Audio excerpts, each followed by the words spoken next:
प्रिय छात्रों, आप सभी का आपके अपने YouTube चैनल पर बहुत बहुत स्वागत है। कल आपका जी और नीट का सुपर 100 का पेपर हो गया है और आशा करते हैं आप सभी का पेपर अच्छा गया होगा। और प्रिय छात्रों, हमारे वीडियो से पूरे क्वेश्चन आए हैं, मतलब थोड़ी बहुत तो आप देखो आउट होना चाहिए, ये सही नियम भी है। हमने जो थंबनेल लगाया था मेरे बच्चों, थंबनेल से ही डायरेक्ट प्रश्न आया, ऐसा लग रहा है। तो लग क्या रहा है, सही बात भी है। जो कोई पेपर बनाता है वो सभी जगह देखता है कहाँ से क्या मटेरियल है, ठीक है। तो हम आपको थंबनेल भी दे देंगे अगले वीडियो में, और सेम टू सेम आपको ऐसा बता देंगे कि देखिए क्वेश्चन हमारे वीडियो से आया है। मतलब वीडियो से तो नहीं आया है, मतलब हमने इतना आपको समझाया है, कम शब्दों में समझाया है कि पेपर कहीं से भी बना देता, हमारी वीडियो से पेपर 100% आता ही। कुछ भी कर लेता पेपर बनाने वाला, हमारे वीडियो से वो पेपर आउट नहीं कर सकता था। तो प्रिय छात्रों, यदि आपको 11 में और 12 में टॉप करना है, केमिस्ट्री में, बायोलॉजी में, तो आप हमसे जुड़ें, कांटेक्ट में रहें, और बाकी बात बाद में करते हैं। पहला प्रश्न है कि निम्नलिखित में से कौन किसी बिंदु स्रोत से उस पर आपतित प्रकाश का समांतर प्रकाश पुंज बना सकता है। कैसा बना सकता है? समांतर प्रकाश पुंज बना सकता है। इसमें मेरे बच्चों आपको सही आंसर लगाना था ऑप्शन ए, अवतल दर्पण और उत्तल लेंस। अवतल दर्पण और उत्तल लेंस आपका एकदम करेक्ट उत्तर है। अब प्रश्न नंबर 2 पर चलते हैं। तो प्रश्न नंबर 2 आपसे क्या पूछ रहा है मेरे बच्चों, देख लेते हैं अपन। चित्र में दर्शाए अनुसार दो दर्पण ए तथा बी एक दूसरे के लंबवत रखे हैं, माने इस दिशा में यह है तो इस दिशा में यह है, तो एक दूसरे के लंबवत हो गए। दर्पण ए पर प्रकाश की कोई किरण 25 डिग्री के कोण से आपतित होती है, ठीक है, जो परावर्तन के पश्चात दर्पण बी पर आपतित होती है, जो फिर कहाँ जाती है? दर्पण बी पे चली जाती है। इस किरण का परावर्तन कोण होगा। अब समझना बात, मेरे हिसाब से ये जो प्रश्न जो है ये कह रहा है परावर्तन के पश्चात जो किरण गई है, परावर्तन के पश्चात जो किरण गई है उसके बारे में पूछा जा रहा है। अगर बी पर हम परावर्तन कोण, यदि हम मेरे बच्चों बी पर परावर्तन कोण निकालते हैं तो आंसर आपका आएगा 65 डिग्री। जहाँ तक मुझे संभावना है कि इसका आंसर 65 डिग्री होना चाहिए। 25 डिग्री भी सही हो सकता है, इसमें थोड़ा कन्फ्यूज़न है भी।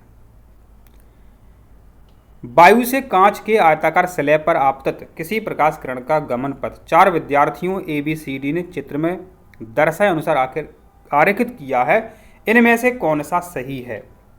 तो मुझे लगता है इसका आंसर सभी छात्रों ने सही किया होगा, जो कि यहाँ पर आपको दिख रहा है। आंसर नंबर बी, माना ऑप्शन नंबर बी आपका सही है, क्योंकि जब प्रकाश किरण विरल माध्यम से सघन माध्यम में जाती है तो अवलंब की ओर झुक जाती है, जो कि आपको यहाँ पर नजर आ रहा है, और जब सघन से विरल में जाती है तो अवलंब से दूर हट रही है, तो देखिए यहाँ पर एक दूर हट रही है। तो आशा करते हैं आपने इसका आंसर मेरे बच्चों बी सही किया होगा।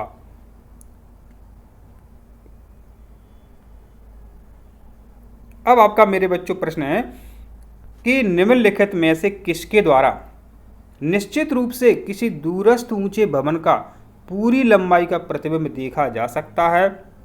तो इसका उत्तर है उत्तल दर्पण। हमने कई बार इसको आपको बताया भी है कि पीछे का विस्तृत क्षेत्र दिखाई देता है, बड़ी बड़ी बिल्डिंग, बड़े बड़े ट्रक दिखाई देते हैं यदि आप मोटरसाइकिल के साइड ग्लास में देखें। तो ऐसा कब हो सकता है? यदि आप उत्तल दर्पण में कोई प्रतिबिंब देख रहे हैं, कोई वस्तु दिख रहे हैं, तो पूरा प्रतिबिंब उसमें आ जाता है उत्तल दर्पण में। अब यहाँ देखिए, आप कभी मेला में गए होंगे, हम तो गए हैं, आप भी गए होंगे मेरे बच्चों। तो मेला में बहुत अच्छा खेल होता है। क्या खेल होता है देख लेते हैं अपन। कोई बच्चा है, जादुई दर्पण के सामने वो खड़ा है, यह देखता है कि उसके प्रतिबिंब में उसका सिर जो है उसको बड़ा दिखाई दे रहा है, उसके शरीर का मध्य भाग साइज में समान है, तब पैर छोटे दिखते हैं। तो यहाँ पर आप थोड़ा समझने की कोशिश करें।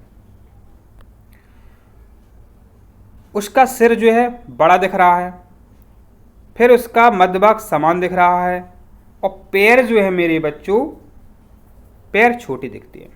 तो ऐसा कब होता है?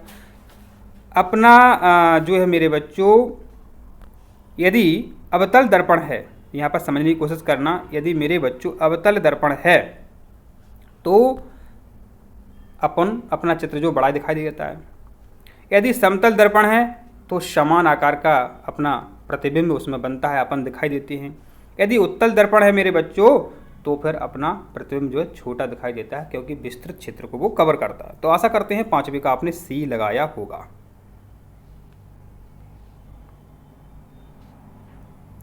अब प्रश्न है 6, टॉर्चों, सर्चलाइटों, वाहनों, क्या क्या बात हो रही है? टॉर्च के बारे में, सर्चलाइट के बारे में और वाहनों की हेडलाइट के बारे में।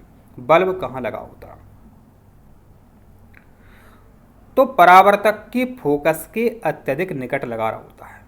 तो इसका आंसर क्या है मेरे बच्चों? इसका आंसर जो है आपका बी एकदम करेक्ट उत्तर है, क्योंकि प्रकाश किरणें यदि अनंत से आ रही हैं जाएंगी फोकस से। अब इसका आप ऐसा करें कि फोकस से प्रकाश किरणें जाएंगी, कहाँ पर जाएंगी? अनंत पे, एकदम समांतर दिशा में जाएंगी। तो परावर्तक के फोकस के अत्यधिक निकट यह बल्ब लगा होता है। तो आशा करते हैं यह प्रश्न भी आपने सही किया होगा। अब प्रश्न नंबर 7 है, जिसको कि हमने आपको कई बार वीडियो में बताया भी है। वैसे हमने सभी प्रश्न आपको वीडियो में बताए हैं। तो इसका आंसर जो मेरे बच्चों आपको √3/√2 सही करना था, और ऐसा ही आपने किया होगा मेरे बच्चों। अब आपका प्रश्न है, वाहनों में पश्च दृश्य दर्पण के रूप में समतल दर्पण की तुलना में उत्तल दर्पण क्यों लगाया जाता है? माने साइड मिरर में, साइड ग्लास में उत्तल दर्पण क्यों लगाते हैं? इसलिए लगाते हैं मेरे बच्चों, इसमें समतल दर्पण की तुलना में अधिक विस्तृत क्षेत्र दिखाई देता है। इसलिए आपका आंसर क्या करेक्ट निकलता है मेरे बच्चों? यहाँ पे बी ऑप्शन वाला आंसर आपका करेक्ट निकलता है। अब देखिए यहाँ पर प्रश्न नंबर 9 आपसे क्या कह रहा है, क्या आपसे पूछना चाहता है? कोई व्यक्ति 2 मीटर से अधिक दूरी पर स्थित बिंब को स्पष्ट नहीं देख पा रहा। बिंब माने वस्तु। इस दोष का संशोधन उस लेंस के द्वारा किया जा सकता है जिसकी क्षमता, अब क्षमता का सूत्र आपको पता होना चाहिए, पता भी है, P = 1/f। माने 1/f, f मीटर माने 1/2। 2 का जब 1 में हम भाग देंगे तो दशमलव लगाना पड़ेगा, तो 2 पंचे 10 आ जाएगा। यहाँ जो आंसर आपका निकलेगा -5D। अब आपके सामने प्रश्न नंबर 10 है। ये तो आपने सही किया होगा, यहाँ कहीं कन्फ्यूजन नहीं होना था कि मानव नेत्र के चित्र का अध्ययन कीजिए, कोई दिक्कत नहीं है। कॉर्निया को बताना था, तो यहाँ मेरे बच्चों यहाँ आपका कॉर्निया होता है, जो कि आपको ऐसा दिख रहा है सी में। तो इसका आंसर मेरे बच्चों क्या आपका सी एकदम सही उत्तर है। अब चलते हैं प्रश्न नंबर मेरे बच्चों 11 पर। तारों के टिमटिमाने का कारण। जो तारे हैं टिमटिमाते हैं, आपसे हमसे हजारों किलोमीटर की दूरी पे हैं, तो बीच में कई घनत्व वाली परतें मिलती हैं, तो उनका अपवर्तनांक भी अधिक होगा, तो उनका मेरे बच्चों अपवर्तनांक भी अधिक होगा। इसलिए मेरे बच्चों आपका जो आंसर यहाँ निकलेगा, वायुमंडल में परिवर्ती अपवर्तनांकों की विभिन्न परतों द्वारा प्रकाश का अपवर्तन। अपवर्तन में क्या होता है? प्रकाश अपनी दिशा से विचलित हो जाता है, माने मुड़ जाता है, दाएं बाएं मुड़ जाता है, तो आपको लगता है कि ये टिमटिमा रहा है, कोई वस्तु टिमटिमा रही है। अब प्रिय छात्रों आपके सामने प्रश्न है 12। सूर्योदय तथा सूर्यास्त के समय सूर्य के रक्ताभ, रक्ताभ मन होता है लाल कलर, तो लालिमा लिखी हुई है, प्रतीत होने से निम्नलिखित घटनाओं में से किसका महत्वपूर्ण योगदान है? ऐसा होता है प्रकाश के प्रकीर्णन के कारण।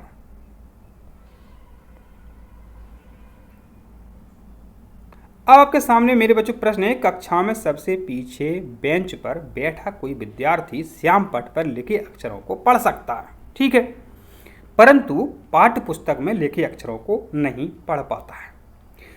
तो जो वो मतलब जो अक्षर उसको दिखाई दे रहे हैं वो श्याम पट के दिखाई दे रहे हैं, तो उसको है दूरदृष्टि दोष। माने दूरदृष्टि दोष में दूर का तो दिखाई देता है परंतु पास का दिखाई नहीं देता, तो उसको क्या है, दूरदृष्टि दोष है। अब दूरदृष्टि दोष है मेरे बच्चों, तो उत्तर स्टार्ट करते हैं निकट से। तो विद्यार्थी के नेत्र का निकट बिंदु जो है उससे दूर हो गया है, उसका निकट बिंदु जो है उससे दूर हो गया है। अब प्रिय छात्रों, आपके सामने अगला प्रश्न है, ऊंचे भवनों के शीर्ष पर लगे खतरों के संकेत लाल वर्ण के होते हैं। माने आपने टावर देखे होंगे, खतरे का सिग्नल देखा होगा, ट्रेन में देखा होगा, लाल कलर का सिग्नल रहता है, क्योंकि इन्हें दूरी से माने बहुत दूर से आसानी से देखा जा सकता है। क्योंकि अन्य वर्णों की तुलना में, अन्य रंगों की तुलना में जो लाल रंग है, लाल वर्ण है, उसका प्रकाश, उसमें कैसा गुण है, उसमें न्यूनतम प्रकीर्णन का गुण है। न्यूनतम प्रकीर्णन का मतलब है वो फैलता नहीं है। अब आपके मम्मी ने आपसे कुछ सामान मंगाया बाजार से, अब आप आपके दोस्त में लगाए बैठ गए, आप अपने गंतव्य स्थान तक पहुंच ही नहीं पाए। इसी प्रकार जो बच्चों रंग होते हैं, तो सबसे ज़्यादा प्रकीर्णन बैगनी रंग का होता है, वो आप तक आ ही नहीं पाता। इसको आप प्रयोग कर सकते हो, कैसे, आप 7 कलर के बल्ब लगाइए, बहुत दूर हो बल्ब तो आपको लाल कलर दिखाई देगा, आप पास चले जाओगे तो दूसरा दिखाई देगा और लास्ट में आपको दिखाई देगा बैगनी वाला। तो प्रिय छात्रों, अब आपके सामने प्रश्न है 15। क्या पूछ रहा है आपसे, दोपहर के समय सूर्य श्वेत प्रतीत होता है क्योंकि प्रकाश का न्यूनतम प्रकीर्णन होता है। आप सभी को पता है श्वेत रंग जो है 7 रंगों से मिलकर बना होता है। अब दोपहर के समय जो है, जो आपके प्रकाश आ रहा है वो एक, उसमें सभी रंग आपके पास आ रहे हैं, इसलिए आपको जो है दोपहर के समय सूर्य श्वेत प्रतीत होता है क्योंकि प्रकाश का न्यूनतम प्रकीर्णन होता है। अब आपके सामने मेरे बच्चे जो प्रश्न हैं, 5 प्रतिरोधकों जिनमें प्रत्येक का प्रतिरोध 1/15 ओम है का उपयोग करके निम्नतम प्रतिरोध बनाया जा सकता है। अब यहाँ पर आप देखें, कई छात्र कमेंट कर रहे हैं, बार बार कमेंट कर रहे हैं कि उन्होंने किताब में सर उत्तर 25 देखा है। देखिए बच्चों, यह लिखा है निम्नतम प्रतिरोध। इस प्रश्न को आप हल ही नहीं करो, आप हल ही नहीं करो, छोड़ दो इसको। अब उत्तर कैसे निकालोगे, 25 तो 25 संख्या होती है, ठीक है, लेकिन 1/25 की हम बात करें मेरे बच्चों तो ये बहुत छोटी से छोटी माने निम्नतम संख्या होती है, क्योंकि 1/25 माने 25 का आप 1 में भाग दोगे, कैसे दोगे, दे करके देख लो आप, 0.04 आएगा, ऐसा कुछ है।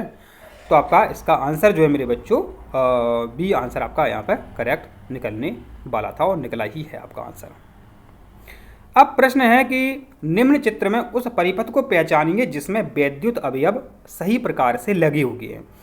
यदि आपने इस प्रश्न पर जरा सा भी अपना ध्यान लगाया तो आपका आंसर इसमें 100% सही निकलेगा। कैसे, देखिए यहाँ पर, अब मेरे बच्चों जो वोल्ट मीटर है, आपको पता है ये समांतर क्रम में लगाते हैं तो ये आपका गलत हो गया। अमीटर मेरे बच्चों श्रेणी क्रम में लगाते हैं, यहाँ समांतर क्रम में लगा है, गलत हो गया। अब मेरे बच्चों यहाँ पर सारी स्थितियाँ जो है फॉलो हो रही हैं। प्रश्न नंबर 18 है, जो आपसे क्या पूछ रहा है वो अपन अभी यहाँ पर देख लेते हैं, कोई दिक्कत वाली बात नहीं है। देखिए यहाँ पर दिए गए चित्र में ए तथा बी के मध्य प्रतिरोध होगा। यदि मेरे बच्चों इसको आप सॉल्व करते हैं तो आपको पहले इतना सॉल्व करना पड़ेगा क्योंकि ये समांतर क्रम में है। जब आप सॉल्व करते हैं मेरे बच्चों तो इसका आंसर जो है आपका निकल के आता है 10 ओम से अधिक परंतु 20 ओम से कम। अब प्रिय छात्रों, आपका प्रश्न जो है 19 नंबर का प्रश्न है, जो कि सरल है, बहुत ही आसान प्रश्न है मेरे बच्चों। इसका आंसर जो है सी निकल के सामने आता है, ठीक है। तो आशा करते हैं आपने इसका आंसर सी ही लगाया होगा। हम बात कर लेते हैं प्रश्न नंबर 20 की। प्रिय छात्रों, अब आपके सामने प्रश्न है कि निम्नलिखित में से कौन वोल्टता को निरूपित करता है। बहुत ही सरल प्रश्न आपसे पूछा गया था। प्रिय छात्रों, हमने आपको एक फॉर्मूला याद किया था, बहुत अच्छे तरीके से याद किया था और आपने याद भी किया था, V बराबर W/Q। और Q बराबर हमने आपको याद कराया था, Q बराबर होता है IT। तो यहाँ बन गया आपका W/IT। प्रश्न नंबर 20 में अपन ऑप्शन देखते हैं, ए वाला, किया गया कार्य, जो कि यहाँ पर आपको दिख रहा है। विद्युत धारा AI आपको दिख रही है, समय यहाँ आपको T दिख रहा है। तो माने आपका कौन सा उत्तर सही निकलने वाला था और आपने सही किया ऑप्शन ए। यदि हम प्रश्न नंबर 21 की बात करते हैं तो मेरे बच्चों, ये भी दुनिया का सबसे सरल प्रश्न था। हमने आपको इसको कई बार बताया था, सॉल्व करके बताया था, और इसमें जो फॉर्मूला लगा था वो ये लग रहा था I²। तो यहाँ 2 रख दिया था अपन ने, 2 दूनी आपका 4 हो जाता, माने 1 से संख्या 4 हुई, माने 300% की इसमें जो है वृद्धि होती है। तो इस तरीके से आपको इसका आंसर निकालना था। अब मेरे बच्चों, आपका प्रश्न जो है, प्रश्न नंबर 22 है, कोई विद्युत केतली है 220 वोल्ट पर वो काम कर रही है, 1 किलोवाट विद्युत शक्ति उपभोक्त करती है। इसके लिए अनुमतांक के फ्यूज तार का, देखो आपके घरों में फ्यूज लगे रहते हैं, घर के उपकरण की सुरक्षा के फ्यूज लगे रहते हैं। यदि आप फ्यूज कमज़ोर लोगे तो फ्यूज टूट जाएगा। तो फ्यूज तार कितने एम्पियर का होना चाहिए? तो वो मेरे बच्चे होना चाहिए 5 एम्पियर का, माने 4.5 एम्पियर का हमारे हिसाब से। अब मेरे बच्चों, प्रश्न नंबर 23 को भी यहाँ देख लेते हैं। प्रश्न नंबर 23 क्या कहता है? विद्युत शक्ति के मात्रक को इस प्रकार भी अपन व्यक्त कर सकते हैं, वोल्ट एम्पियर में। आशा करते हैं 23 का उत्तर भी आपने ए ही लगाया होगा। अब प्रश्न नंबर मेरे बच्चों हम 24 पे चलते हैं। देखिए यहाँ पर नीचे दिए गए परिपथों में 12 वोल्ट की बैटरी से, यहाँ आपको क्या याद करना है, क्या देखना है? 12 वोल्ट 12 वोल्ट 12 वोल्ट की बैटरी से संयोजित प्रतिरोधक अथवा प्रतिरोधकों के संयोजन में उत्पन्न ऊष्मा होगी। अब यहाँ देखिए वोल्टेज समान है। अब 12 वोल्ट की बैटरी आपके पास है, 12 वोल्ट की बैटरी आपके पास। आप खुद ही सोचो, आपके पास 3 12 वोल्ट की बैटरी हैं। एक, अब इनका जो प्रतिरोध निकलेगा, देखिए मेरे बच्चों, इसका तो देखो 2 ही निकलेगा, इसका प्रतिरोध मेरे बच्चों कितना निकलेगा? 4 निकलेगा। आप थोड़ा सोचते जाना, उत्तर आपके सामने होगा। और इसका प्रतिरोध मेरे बच्चों जो कितना निकलेगा? 1 निकलेगा, यहाँ पे 1 निकलेगा। 1 4 2 4 1 इस तरीके से है। अब देखिए ये जो मान है प्रतिरोधकों का, ये अपन इसको मान सकते हैं, कोई पतला है उससे वो मोटा है। तो 4 नंबर जिसका प्रतिरोध है, ये बच्चों ये मोटा तार है। आप एक बैटरी में जोड़ करके देख लो मेरे बच्चों, आपकी बैटरी खराब हो जाएगी। यदि आप पतला तार उसमें जोड़ के देखो बैटरी में 12 वोल्ट की, तो पतला तार जो है जलने लगेगा, ऊष्मा देने लगेगा। ठीक है, तो हमारे हिसाब से इसका आंसर जो है मेरे बच्चों, जो आंसर यहाँ पे जो निकलेगा मेरे हिसाब से की बात कर रहे हैं हम, तो प्रकरण 3 में अधिकतम ऊष्मा ये देगा। इसके अलावा आपको भी कहीं से इसका पता है कि इसका आंसर कौन है तो आप बताएं। मुझे तो प्रकरण 3 सही लग रहा है, क्योंकि उसका प्रतिरोध जो है 1 है। अब इस चित्र को हमने आपको अपने वीडियो में कई बार बताया था, एक नहीं 1000 बार बताया था। तो इलेक्ट्रॉन पर कागज़ के तल की ओर, इलेक्ट्रॉन की बात करें तो कागज़ के तल की ओर, और प्रोटॉन पर बात करें तो कागज़ के तल के बाहर की ओर। तो आशा करते हैं आपने इसका आंसर सही किया होगा पेपर में।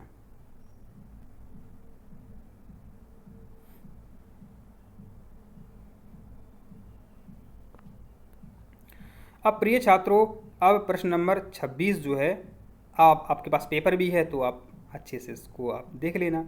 अब इसका आंसर जो है हम बताते हैं, इसका आंसर क्या निकलेगा? इसका आंसर निकलेगा गैल्वेनोमीटर में क्षणिक विक्षेप होते हैं जो शीघ्र ही समाप्त हो जाते हैं,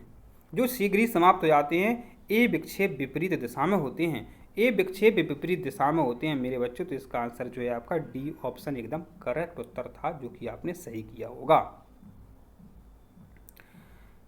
अब आपके सामने प्रश्न है, घरेलू साधित्रों को लघुपथन अथवा अतिभारण से बचाने के लिए उपयोग किया जाने वाला सर्वाधिक महत्वपूर्ण सुरक्षा उपाय है। फ्यूज तार का उपयोग। फ्यूज तार का उपयोग आपका महत्वपूर्ण उपाय है।